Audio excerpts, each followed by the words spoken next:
في مرة أحكي لكم قصة كده، يعني فيها نوع من الخيال شوية، بس قصة لذيذة جدا.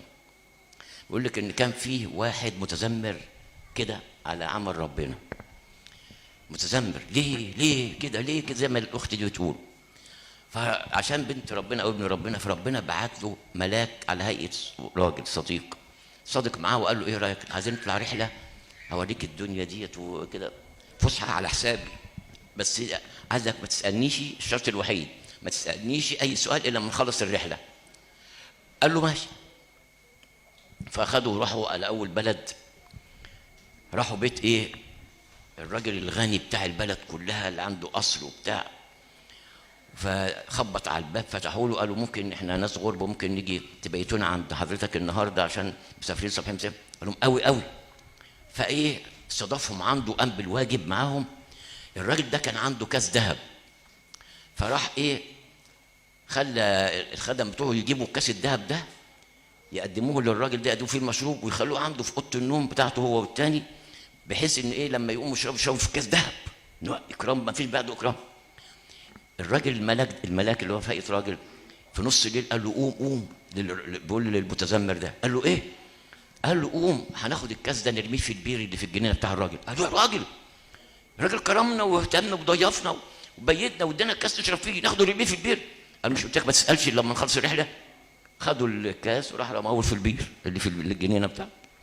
مشوا راحوا بلد تاني، راحوا الراجل لقوه بيبني حوالين القصر بتاعه سور كبير جدا، بنى فيه يجي متر كده. راحوا له كرشهم، ما رضيش يطلع لهم الكلاب، ما رضيش يديهم حتى كسره خبز ناشفه. فقالوا طب خلاص بقى، احنا دينا ليله، تعال ننام جنب السور بتاع الراجل. ناموا جنب السور. في نص الليل قال له قوم. قال له ايه؟ قال له هنقوم نكمل السور. قال له تكمل؟ السور اللي تكمله؟ قال له هنبنيه نكمله نعليه خالص. قال له تعال ايه؟ انا وانت؟ قال له اه. قال له ازاي؟ قال له مش قلت لك ما تسالش لما نخلص الرحله؟ قاموا بنوا السور علوه خالص.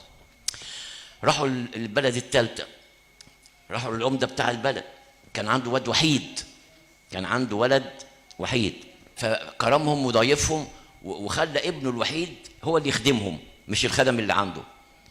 الراجل الملك قال له قوم في نص الليل. قال له ايه تاني؟ قال له هناخد روح الواد ده. قال له لا، لغايه كده مش همشي معاك تاني.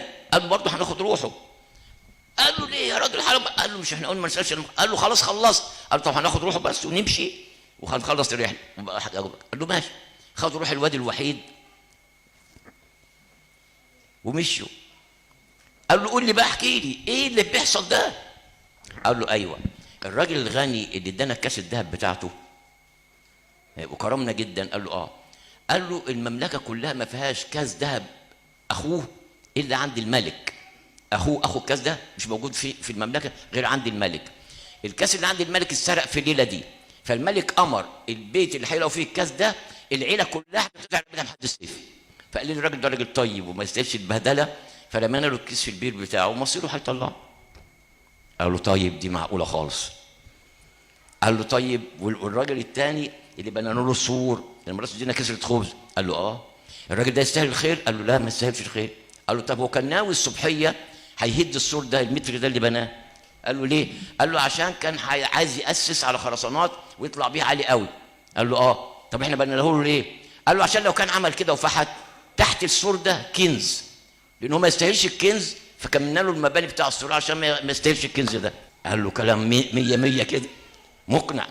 قال طب الولد بقى اللي خدنا روحه كان وحيد؟ قال له الولد ده الناس دي طيبه ازاي وخلوا الولد هو اللي يخدمنا؟ قال له اه.